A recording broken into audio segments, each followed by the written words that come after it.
Untitled chapter. Tushar Roman और उनके खूंखार आदमियों के साथ में आयरलैंड की तरफ बढ़ रहा था। अब बस 5 मिनट की ही दूरी पर वो थे। इधर एकांश ने सारे क्लाइंट्स को सेटिस्फाई कर दिया था।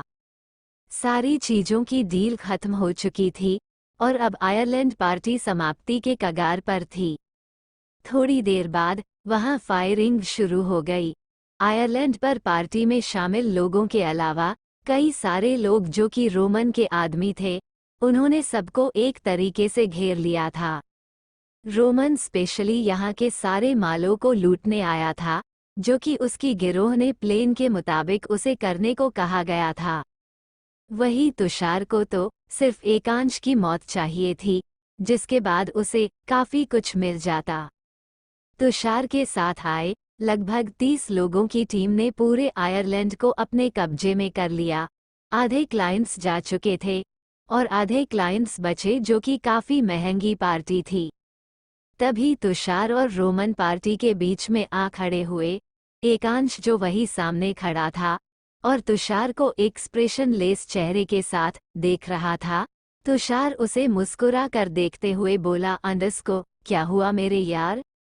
मुझसे छुपाकर यहाँ तू इतनी बड़ी डील को अंजाम दे रहा है और मुझे तूने अपने उसे सड़े हुए बिजनेस में लगा दिया, जहाँ बस प्रेजेंटेशन बनाओ, क्लाइंट संभालो। फक, मुझे पता है एकांश कि तुझे मालूम पड़ गया है कि मैंने महीनों पहले तुझे जान से मारने की कोशिश की थी, लेकिन समझ नहीं आता कि तूने मुझे कुछ कहा क्यों नहीं। क्या तू सच में मुझे अपना दोस्त मानता है? लेकिन मुझे तो लगता था कि तू बस मुझे अपनी जूते के नोक के नीचे रखने वाला है। रोटी, कपड़ा, मकान के अलावा मुझे तो कुछ और नसीब ही नहीं हो रहा था, और तू था कि सारे ऐशो आराम, दौलत, शोहरत अपने नाम किए बैठा था। अपने आप के नाजायज औलाद होने के बावजूद भी तेरे पास इतना सब कुछ था। जलन तो होगी ना भाई मेरे को। मैंने ही 4 महीने पहले तेरी गाड़ी में बम फिट करवाया था। तेरे सारे आदमी मर गए और मैंने उन्हें भी ठिकाने लगवा दिया।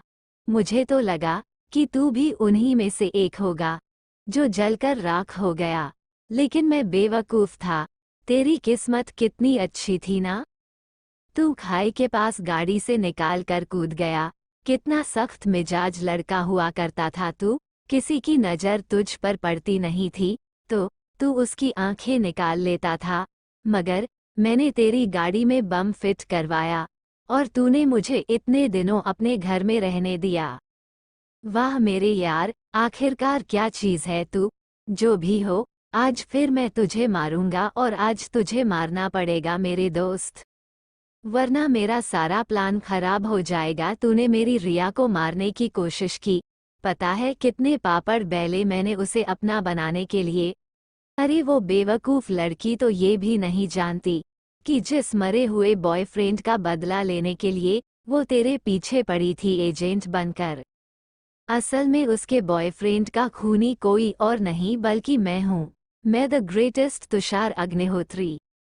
फिर तुषार बचकानी हंसी हंसते हुए बोला, अंडस्को, असल में पता है क्या हुआ था? मैंने जिस रात तेरी गाड़ी में बम फिट करवाए थे अपने आदमी से कहकर, और ये बात रिया के इस एक्स बॉयफ्रेंड राहुल को पता चल गई। उसने तुझे बताने की कोशिश की, तुझे इन्फॉर्म करने की कोशिश की कि मैंने तेरी गाड़ी में बम फिट किया है और तू वहां से निकल जाए। वो तुझे कॉल लगते ही वाला था कि तभी मैंने उसे गोली से उड़ा दिया और फिर इतनी बुरी तरीके से उसकी लाश बिगड़ी मैंने कि बेचारी रिया ने जब उसकी लाश देखी होगी तो देखकर कांप गई होगी। फिर तुषार जोर से हंसते हुए बोला, अंडस्को, वैसे अच्छा हुआ वो मर गया, तभी तो मुझे मेरी रिया मिली, वरना मेरी जिंदगी में मेरा पहला प्यार कैसे आता। रिया के अलावा तो मैं किसी को चाहना तो क्या, चाहने के बारे में सोच भी नहीं सकता था। I am totally mad for her. Ekansh, तेरे दोस्त को फाइनली किसी लड़की से सच्चा प्यार हो गया है। अब तू मरेगा और तेरी भाभी रिया और मैं तेरी दौलत पर ऐश करेंगे। तेरी दौलत हथियाने के सारे तरीके मैंने पहले ही तैयार कर लिए हैं दोस्त, बस अब तेरे मरने की देरी है, और इस आयरलैंड से वापस ना तू जा पाएगा, और ना यहाँ का मौजूद तेरे साथ का कोई सिंगल इंसान भी। Can you imagine? ये जिसे भूतिया आइलैंड बताते हैं लोग, अब यहाँ सच में मौतें होगी। तकरीबन तुम 50 लोगों की टीम पर हमारी 30 लोग भारी पड़े ही, क्योंकि हमने यहाँ आते ही हर जगह में मिसाइल फिट कर दिया है। सारा सामान हमारे हवाले कर दो और मरने के लिए तैयार हो जाओ। बम एम ऐसी आवाज सुनाई देगी और उसके साथ तुम लोग उड़ जाओगे। तभी अचानक से तुषार को एक जानी पहचानी आवाज सुनाई दी, अंडरस्को, तो तुमने मेरे बॉयफ्रेंड राहुल को मारा था तुषार? तुम वो इंसान थे जिसको मरने के लिए मैं इतना तड़प रही थी। एकांश चाहे जितना बुरा है, लेकिन उसने मेरे साथ बुरा नहीं किया। उसने मेरे बॉयफ्रेंड को नहीं मारा, बल्कि तुम वो इंसान थे जिसने सब कुछ जानते हुए भी मुझे यूज किया, मेरी बॉडी। अयान के पीछे से निकलकर तुषार के सामने धीमे कदमों से आए। रोती हुई रिया तुषार से ये सब कह रही थी। सामने रिया को देखकर तुषार के तो होश ही उड़ गए। वो आंखें बड़ी करके हैरत से रिया को देखते हुए बोला, अंडरस्को, रिया, तुम यहाँ क्या कर रही हो? रिया तेजी से तुषार के सामने आते हुए एक जोर का थप्पड़ तुषार के गाल पर जड़ देती है, जिससे तुषार का चेहरा एक तरफ झुक गया। रिया गुस्से से तुषार का कॉलर पकड़ते हुए रोते हुए उसे देखकर बोली, अंडरस्को, क्यों किया तुमने ये सब? क्या बिगाड़ा था मैंने तुम्हारा? तुम मेरे साथ गेम कैसे खेलते रहे? मेरे बॉयफ्रेंड को मारकर तुमने मेरे साथ रिलेशन बनाया? इतना बड़ा गेम? तुम जैसे दोगले इंसान से मैं प्यार कर बैठी। तुम्हें अपना जिस्म सौंप दिया मैंने, तुम्हें ही, जिसे मुझे फांसी के तख्ते पर पहुंचाना था, जिसको सजा दिलवाने के लिए मैंने रो एजेंट से हाथ मिलाया। वो कोई और नहीं बल्कि मेरे साथ मेरे बेड पर सोता था। इतना बोलते ही रिया की नजरें शर्म से एक तरफ झुक गई, मगर उसके चेहरे पर अभी भी बहुत ज्यादा गुस्सा था। तभी तुषार बौखलाते हुए रिया के दोनों बाहों को पकड़कर उसे समझाते हुए बोला, अंडरस्को, रिया, तुम गलत समझ रही हो। मैंने जो कुछ भी किया उसके पीछे एक रीजन था। प्लीज प्लीज मुझे माफ कर दो। तुम मुझे जो सजा दोगी वो सब मुझे मंजूर होगा, पर प्लीज ऐसा मत बोलो। मैं तुम्हें सब कुछ समझा दूंगा। हम यहाँ से इंडिया चलेंगे, वहाँ मैं सब कुछ क्लियर कर दूंगा हमारे बीच। अभी मुझे एकांश, तुषार आगे बोल ही रहा था कि रिया ने फिर से तुषार के मुंह पर एक जोरदार पंच दे मारा। अब रिया के पांच से तुषार के मुंह से खून निकलने लगा और उसने अपना अंगूठा अपने होठों के किनारे पर लगाते हुए जब अपना हाथ सामने किया तो अपने अंगूठे पर खून देख वो रिया की तरफ दोबारा गुस्से से देखने लगा और रिया को आंखें दिखाते हुए बोला, अंडरस्को, शायद तुम मेरी बात नहीं समझ रही रिया, तुम्हें अच्छे से समझाना होगा। तुमसे प्यार करता हूँ, इसीलिए तुम पर दोबारा हाथ नहीं उठा रहा। अब बिल्कुल चुप होकर खड़ी हो जाओ और इस आइलैंड पर होने वाले तमाशे को देखो। तुमसे तो मैं बाद में बात करूँगा। इतना बोल तुषार ने रिया की एक बाह को कसकर पकड़ लिया और उसे अपनी तरफ खींचने लगा। तभी रिया ने तुषार के सीने पर जोर जोर से अपने मुंह के बनाकर उसे पर बरसाना शुरू कर दिया, मगर तुषार ने रिया को अपनी तरफ खींच ही लिया और झटके से उसकी गर्दन की एक नस दबा दी, जिससे रिया का अचानक ही बैलेंस बिगड़ गया और वो तुषार की बाहों में झूल गई। वो बेसुध अब तुषार की बाहों में लटकी हुई थी। तुषार ने रिया के सर को अपने सीने से लगा लिया और रोमन और उसके आदमियों से बोला, अंडरस्को, तुम लोगों को जो जो सामान यहाँ से चाहिए और इनमें से जो भी मोस्ट वांटेड क्रिमिनल है जिनकी तुम्हें तलाश थी, सबको उठा लो। 10 मिनट में ये आइलैंड ब्लास्ट होने वाला है। इधर रोमन तुषार की तरफ अपनी गर्दन घुमाकर मुस्कुरा दिया। उसकी मुस्कान से साफ साफ दोगलापंती नजर आ रही थी। जिसे तुषार थोड़ा थोड़ा तो भाप गया था, लेकिन फिर भी उसने रोमन से कहा, अंडरस्को, अब क्या है कलुए? मुझ में तुझे अपनी गर्लफ्रेंड नजर आ रही है क्या? जल्दी से यहाँ अपना काम करवाना, अभी तो तू सिर्फ काला है। बम फटने के बाद ना तेरी काली राख भी नहीं बचने वाली।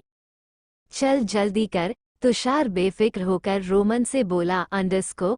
तभी रोमन, जो कि एक विदेशी टेररिस्ट था, उसने इंग्लिश में जवाब दिया, अंडरस्को, your game is over Tushar. Now you gonna die. Tushar हैरत से रोमन को देखते हुए बोला, अंडरस्को, व्हाट फक? अब बकचोदी की दुकान, क्या बोले जा रहा है?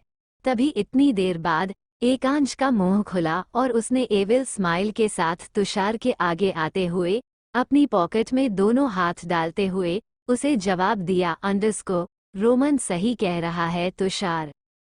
ये सब हमारा प्लान था, और तुम्हें पता है, तुम इस प्लान में बहुत बुरे तरीके से फंस चुके हो। तुम्हें पता है, राहुल ने मरने से पहले जो कॉल मुझे लगाया था, और तुम्हें लगा कि कॉल लगने से पहले ही तुमने उसे पर वार कर दिया। एक्चुअल में कॉल लग चुका था, मैंने कॉल रिसीव किया, उस वक्त मैं गाड़ी में ही था, और तुम्हारी और राहुल की सारी बातों से मुझे बखूबी अंदाजा लग गया कि अब मेरे साथ क्या होने वाला है। उस रात में बच गया था, लेकिन अचानक ही लगे एक गाड़ी के टक्कर से मेरा बैलेंस बिगड़ और मैं खाई से नीचे जा गिरा। तकरीबन 3 से 4 महीने बाद जब मैं वापस आया, तो मैंने सोचा था कि सबसे पहले तुम्हें इतनी बुरी मौत दूंगा, जैसी मौत आज तक किसी ने किसी को नहीं दी होगी। लेकिन फिर मेरा गेम खेलने का मन किया, और हमारे सालों पुराने मिशन को अंजाम देने का वक्त भी आने वाला था, जिसके लिए मैंने तुम्हें परफेक्ट मोहरा चुना है। आज तुम हमारे जिस कीमती सामान को एक्सचेंज करके उसे ठिकाने लगा कर आए हो, और ये काम तुमने अकेले किया, ये हम चाहते थे। असली सामान तुम्हारे पास है और वो सामान रोमन हमें लाकर दे देगा, लेकिन उसे सामान को लाने के चक्कर में तुमने अपनी रियल आइडेंटिटी इटली के गवर्नमेंट कर्मी के हाथों दे दी है। तुम्हारे निकालने के कुछ ही देर बाद उन्हें पता लग गया था कि तुम अपने साथ गलत तरीके से डायमंड और कई सारी चीज, जो कि इल्लीगल है, लेकर बाहर निकले हो। तुम्हारी चेकिंग नहीं हुई थी, क्योंकि इटली में तुम्हारे कई सारे कॉन्टैक्ट्स भी है। और तुमने ये सब कैसे किया, ये तुम्हें अच्छे से मालूम है।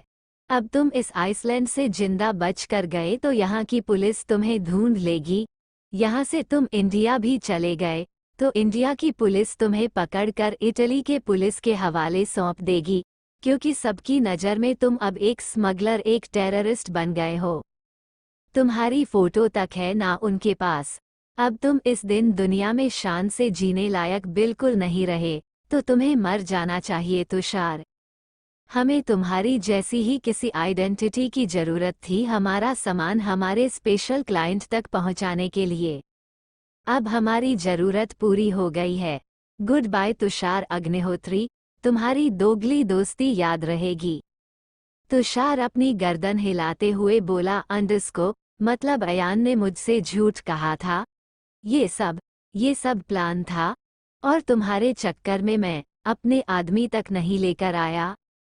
तुषार हैरत से ये सब बोले जा रहा था, तभी एकांश ने अयान को इशारा किया और अयान हाँ में अपना सिर हिलाकर तुषार के सामने आया और उसने बेहोश रिया की बाह पकड़ अपनी तरफ खींच लिया। तुषार को अयान के ऐसे रिया उससे छीनने पर गुस्सा आ गया, और वो आंखें बड़ी करके घूरते हुए अयान को देखने लगा। आगे जारी है। गेस, अब तुषार किस तरीके से मरेगा? वैसे तुषार जैसा भी है, रिया से उसने दिल से प्यार किया। आप लोगों का क्या कहना है? अनटाइटल्ड चैप्टर आज फाइनली एकांश ने तुषार को बता ही दिया कि वो काफी पहले से तुषार के बारे में जानता था कि वो उसे कब से धोखा दे रहा था। एकांश का भी एक मतलब पूरा हो गया था तुषार से। एकांश तुषार की दोगली दोस्ती का पर्दाफाश चुका था। रिया बेहोश अयान की बाहों में पड़ी थी। तुषार अपने आप को पूरा फंसा हुआ महसूस कर रहा था, और सच में अब उसके पास जाने का कोई रास्ता नहीं था। रोमन ने भी एकांश से हाथ मिलाकर तुषार को धोखा दिया था और तुषार अपने आदमी तक साथ नहीं लेकर आया। एकांश एविल स्माइल के साथ तुषार को देखते हुए बोला, अंडरस्को गुड बाय तुषार। और फिर एकांश ने तुषार के सिर पर अपने हाथ की गन के पीछे वाले हिस्से से दे मारा, जिससे तुषार जमीन पर गिर गया।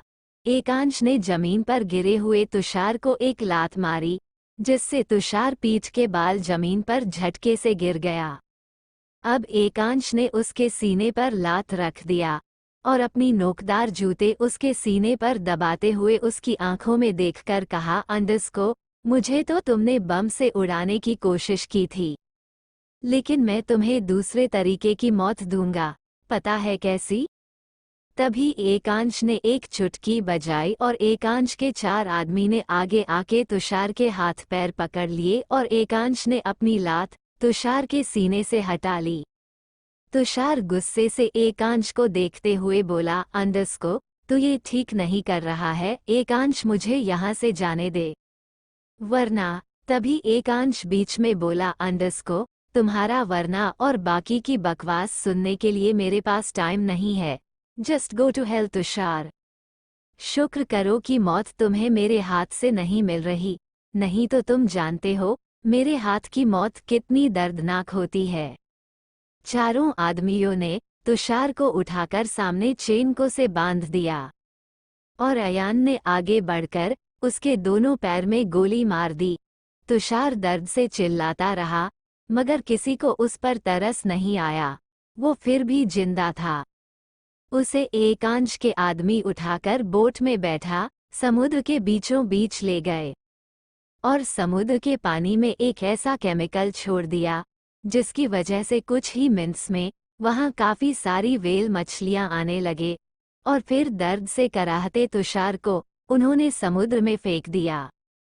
खतरनाक व्हेल मछलियां तुषार की गंध पाते ही पानी में उसके ऊपर टूट पड़ने को तैयार थी कि तभी अचानक से न जाने कहां से फायरिंग स्टार्ट हो गई और समुद्र में एक दूसरा बहुत बड़ा बोट तेजी से आया, जिसने एकांश के आदमियों पर धड़ाधड़ फायरिंग शुरू कर दी।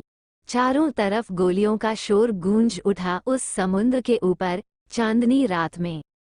इधर आइलैंड पर मौजूद भी एकांश के सारे आदमियों ने हमले शुरू कर दिया, मगर न जाने कौन थे वो लोग जो ऐसा कर रहे थे। बोट में से कई सारे तैराक नीचे समुद्र में कूदे और थोड़ी देर में उन लोगों ने तुषार की बॉडी को इतनी खतरनाक व्हेल मछलियों के शिकंजे से निकाल लिया और उसे पीछे से आती पनडुब्बी जहाज में शिफ्ट कर लिया। ये सब इतनी जल्दी हुआ जिसका किसी को अंदाजा ही नहीं था। एकांश के आदमी भी बोट लेकर सामने वाले बोर्ड का पीछा करने लगे कि तभी अचानक से एक जोरदार धमाका हुआ। इसके बाद एकांश के आदमियों की बोट जलकर खाक हो गई, उसके आदमियों के चीथड़े उड़ गए। दुश्मनों की बोट और आयरलैंड के बीच हुए जोरदार धमाके में सब कुछ धुंधला हो गया। एकांश ये सब बड़े हैं गौर से देख रहा था, उसके चेहरे पर एक्सप्रेशन बिल्कुल जीरो थे। तभी पीछे से मुंबई का डॉन विनोद पांडे, जो कि अर्जुन का जीजा जी था, वो एकांश के पास आते हुए बोले, अंडरस्को ई का हुआ? कौन थे वाह लोग? आपका दोस्त तो आपसे भी ज्यादा बड़ी पहुंच का निकला, उसे बचाने के लिए इतनी बड़ी बोट और इतने लोग कैसे आ गए अचानक? एकांश, जिसकी नज़र अभी सामने हुए इंसिडेंट्स पर थी, वो अपने गर्दन पर हाथ फेरते हुए गहरी सांस लेकर बोला, अंडरस्को अपने काम पर ध्यान दो, डील करने आए हो वही करो, ये जो भी हुआ मेरा मैटर है। थोड़ी देर बाद आयरलैंड पार्टी खत्म करके एकांश, अयान और उसके बाकी के सारे आदमी बोट से फार्म हाउस की तरफ वापस जा रहे थे। तभी अयान एकांश से बोला, अंडरस्को सर अचानक ये सब क्या हो गया? क्या तुषार बच गया होगा या मर चुका है? और वो लोग आखिरकार थे कौन जिन्होंने इतना खतरा माल लेकर सिर्फ और सिर्फ तुषार को बचाने के लिए ये सब किया? एकांश बोर्ड की रेलिंग पर अपने दोनों कोनी और मिड बैक टिका कर अयान से बोला, अंडरस्को तुषार के खून में ऐसे ही गद्दारी नहीं आई आयन। उसके जिस्म में उसके बाप का गंदा खून है। तुषार अनाथ नहीं है, वो नाजायज है। अयान अपनी गर्दन हिलाते हुए बोला, अंडस्को, सर आप कहना क्या चाहते हैं? मैं कुछ समझ नहीं पा रहा हूँ। एकांश इविल स्माइल की चेहरे पर लाते हुए आसमान की तरफ देखकर बोला, अंडस्को, तुषार के डैड मेरे डैड की कंपनी में मैनेजर का काम करते थे, लेकिन मैनेजर का काम करते करते वो और भी काफ़ी गलत काम किया करता था। साथ ही उसके मेरे डैड के हमशक्ल के साथ गहरी दोस्ती थी। दोनों मिलकर मेरे डैड को बर्बाद करना चाहते थे, उनकी जगह लेना चाहते थे। एक दिन मेरे डैड को तुषार के डैड की धोखेबाजी के बारे में पता चल गया और डैड ने तुषार के फादर संदीप अग्निहोत्री को नौकरी से निकाल दिया। और कुछ दिन बाद पता चला कि संदीप अग्निहोत्री अब इस दुनिया में नहीं है। उनके पीछे से उसके गर्लफ्रेंड की एक कलीग आ गई, जिसने तुषार को संदीप अग्निहोत्री के घर में छोड़ दिया। उस वक्त तुषार काफ़ी छोटा था। मेरे डैड को जब तुषार के बारे में पता चला तो उन्होंने तुषार की परवरिश करने की जिम्मेदारी ली। जैसे जैसे वो बड़ा हुआ मेरे साथ पढ़ा और उसके बाद मेरा असिस्टेंट मैनेजर बन गया। लेकिन तुषार को भी नहीं पता था कि वो अपने जिस डैड को मरा हुआ समझ रहा है, वो जिंदा है। तुषार के डैड की न जाने कितनी ही औलादें और है, मगर आज उन्होंने तुषार को ढूंढ लिया है। अब मेरे दुश्मनों की लिस्ट में एक और दुश्मन जुड़ गया है, संदीप अग्निहोत्री। तभी अयान सवालिया अंदाज में एकांश को देखते हुए बोला, अंडस्को, लेकिन सर आप ये इतने यकीन से कैसे कह सकते हैं कि वो बोट तुषार के डैड के आदमियों की ही थी?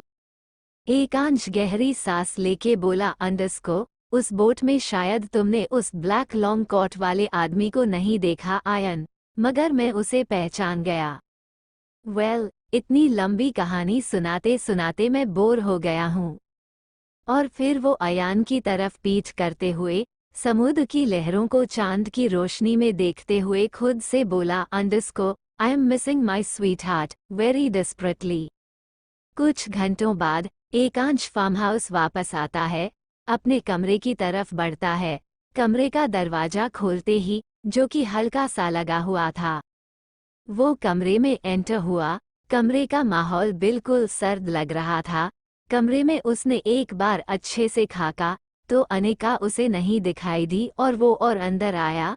उसने आगे बढ़कर बालकनी की तरफ अपनी नजरें की तो देखा कि अनिका एकांश की तरफ पीठ किए बालकनी की रेलिंग पड़कर बाहर की सर्द हवाओं को महसूस कर रही थी। एकांश अनिका के पास आया और उसकी पीठ को अपने सीने से चिपकाते हुए उसके पेट पर हाथ रख होले से सहलाते हुए उसके कान के पास आकर कोल्ड वॉइस में बोला, अंडस्को, यहाँ बहुत ठंड है स्वीट हार्ट। तुम्हारी तबीयत खराब हो सकती है और तुम अभी तक सोई क्यों नहीं? 3 बज रहे हैं रात के। एकांश की आवाज की गूंज अपने कानों में महसूस करते ही अनिका के दिल की धड़कनें जोर जोर से चलने लगी और उसने अपनी पलकें मींचते हुए और गहरी सांस लेकर एकांश के हाथ पर, जो कि उसके पेट पर था, एकांश बोली, अंडस्को, तुम्हें एक बात बतानी है मिस्टर थर्की। एकांश अनिका के गाल की तरफ पीछे झुकते हुए उसके गाल से अपने गाल को रब करते हुए आंखें बंद करके उसे महसूस करते हुए बोला, अंडस्को, what sweet heart tell. Anika घबराते हुए अपना सलाइवा गटकते हुए बोली, अंडस्को, आई एम प्रेग्नेंट मिस्टर थर्की। अनिका की ये बात सुनते ही एकांश ने धीमे से अपनी आंखें खोली और अनिका के पेट पर अपना हाथ रखे हुए ही उसके चेहरे की तरफ गर्दन टेढ़ी करके देखते हुए बोला, अंडस्को, व्हाट? अनिका अपने होठों पर जब फेरते हुए दोबारा बोली, अंडस्को, हाँ, मैं प्रेग्नेंट हूँ। मुझे समझ नहीं आ रहा अब क्या होगा। मैं बहुत कंफ्यूज्ड हूँ। मिस्टर थर्की, तुम क्या चाहते हो? एकांश अनिका के पेट से अपना हाथ हटाते हुए उसके दोनों बाह को पकड़ अपने सामने करते हुए उसके चेहरे को बड़ी ही बारीकी से अपनी सर्द आंखों से देखने लगा। एकांश के चेहरे पर अब भी बिल्कुल जीरो एक्सप्रेशन थे, जिसे देख अनिका कुछ भी समझ नहीं पा रही थी कि आगे एकांश क्या रिएक्ट करने वाला है। तभी एकांश छोटी मुस्कुराहट के साथ अनिका के चेहरे को अपने दोनों हाथों के प्याले में भरते हुए केयरिंग वॉइस में बोला, are you sure sweet heart. Anika ने जल्दी से अपना सर फिर से हाँ में हिला दिया। तभी के चेहरे पर एक बड़ी सी स्माइल आ गई, उसकी आंखों में अलग सी खुशी भर गई और वो अनिका से बोला, अंडरस्को, अब हम पेरेंट्स बनने वाले हैं, कोई आएगा जो मुझे डैड बोलेगा। एकांश की बात सुन अनिका की आंखों में चमक आ गई और उसने जल्दी से अपना सिर हाँ में हिलाया और एकांश की स्माइल देख वो दिल से मुस्कुराने लगी। तभी कुछ पलों बाद अनिका के चेहरे का रंग उड़ गया, जिसे देख एकांश ने अनिका को सवालिया अंदाज से देखते हुए पूछा, व्हाट हैपेंड बेबी। अनिका एकांश से अपनी नजरें फेरते हुए बोली, अंडरस्को, बट मैं इतनी जल्दी प्रेग्नेंट हो गई, एक बच्चे की जिम्मेदारी आ गई मुझ पर। अभी तो मैं खुद बच्चों जैसा बिहेव करती हूँ और अभी तो नहीं ही मेरी पढ़ाई पूरी हुई है, ना ही मेरे dreams, and how I can handle this. Ekansh Anika को फिर से अपनी तरफ पलटकर झुककर उसे गोद में उठाते हुए कमरे में ले जाने लगा और उसे बेड के किनारे बैठाकर खुद घुटनों से बाल वो फर्श पर बैठ गया और अनिका के घुटनों पर अपनी हथेली रख अनिका के पेट की तरफ बढ़कर उसके टैमी चूमकर वापस अपनी जगह आ गया और अनिका के दोनों हथेली हो अपने हाथों में लेते हुए केयरिंग वॉइस में बोला, अंडरस्को, आज से पहले इतनी इमोशनल स्ट्रॉन्ग फीलिंग मुझे कभी नहीं आई स्वीट हार्ट। इट्स अमेजिंग, मुझे बच्चे बिल्कुल नहीं पसंद, बट ये जानकर कि I am being dad, feeling so happy. और तुम एकांश ओबरॉय की बीवी हो, हर वो चीज कर सकती हो तुम जो करना चाहती हो। तुम अपनी पढ़ाई पूरी कर सकती हो, ड्रीम्स देख सकती हो, उन्हें पूरा भी कर सकती हो। हमारा बेबी तुम्हारे लिए कभी रुकावट नहीं बनेगा। अनिका भावुक नजरों से एकांश को देखती हुई बोली, अंडरस्को, तुम तो अभी से ही अच्छे डैड और अच्छे हस्बैंड बन गए मिस्टर थर्की। ये परिवर्तन इतनी जल्दी कैसे? और सोच लो, मुझे बेबी की पॉटी से वॉमिट आती है, तो ये सब तुम्हें ही करना पड़ेगा। इस बात पर एकांश फिर से मुस्कुरा दिया। अनिका ने दोबारा पूछा, अंडरस्को, you are ready for this baby ना? एकांश, जिसके चेहरे पर कभी भावुकता नजर नहीं आई थी, वो अपनी नजरों में तमाम एक्सप्रेशन लिए बोला, अंडरस्को, yes, I am ready for being dad, and you? Anika ने जवाब दिया, अंडरस्को, मी टू मिस्टर थर्की, बट घरवालों को क्या बोलेंगे? शादी के 1 महीने में ही बच्चा कहाँ से आ गया? एकांश आइज ब्लिंक करते हुए अनिका से कोल्ड वॉइस में बोला, अंडरस्को, तो बता देना हमारे शादी से पहले के मेरी तरफ से एक तरफा अफेयर के बारे में, मुझे कोई फर्क नहीं पड़ता। अनिका नाक चढ़ाकर एकांश के मैस्क्यूलर सीने पर हल्का सा पंच बनाकर उसे मारते हुए बोली, अंडरस्को, कितना घटिया है मेरे होने वाले बच्चे का बाप। और देर दोनों एक दूसरे से तरफ देखकर स्माइल करते लगे और फिर एकांश ने अनिका के चेहरे को पकड़कर थोड़ा ऊपर उठते हुए उसके होठों को अपने होठों से जोड़ लिया और दोनों एक दूसरे को किस करने लगे। आगे जारी है। आपका दिन शुभ हो। दिल चेरी ब्लोसम गुलाब।